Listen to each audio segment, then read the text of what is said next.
E aí, já parou para pensar que várias das marcas mais famosas do mundo, sabe, aquelas que a gente vê todo santo dia, na verdade elas têm um segredo em comum, uma única e poderosa escolha de design que conecta todas elas.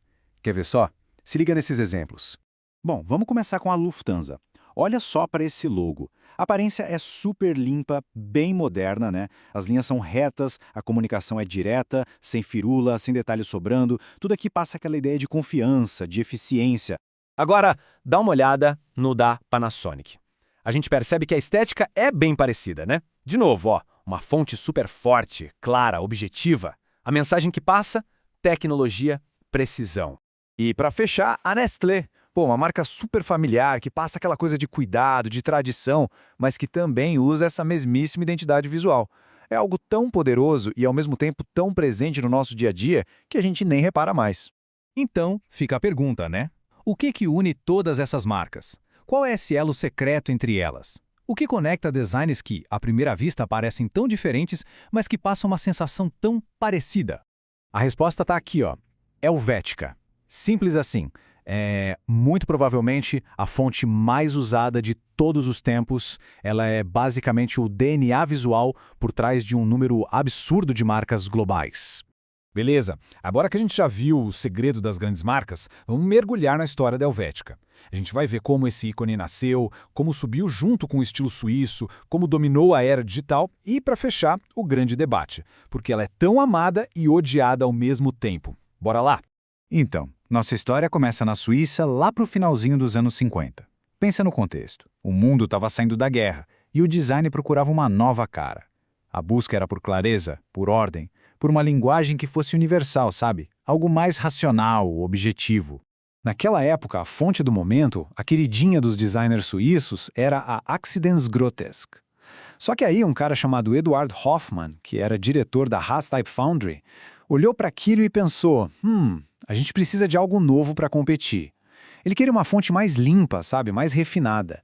E para essa missão, ele chamou um freelancer, o Max Miedinger.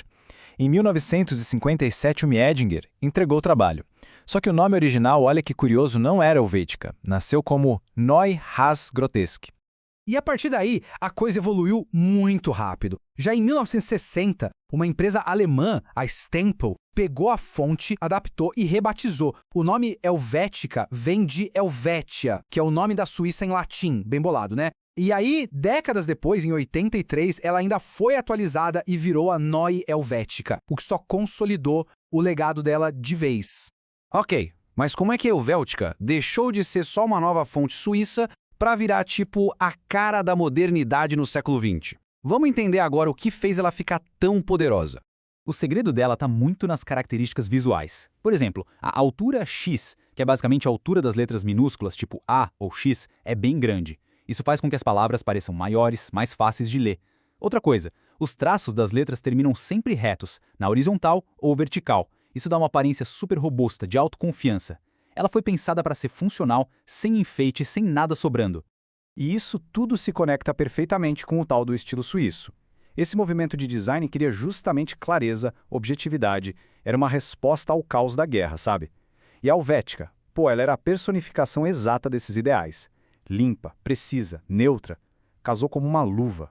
Só que o domínio global mesmo, aquele de verdade, veio com uma transição que foi crucial, a passagem do papel, do impresso, para a tela do computador.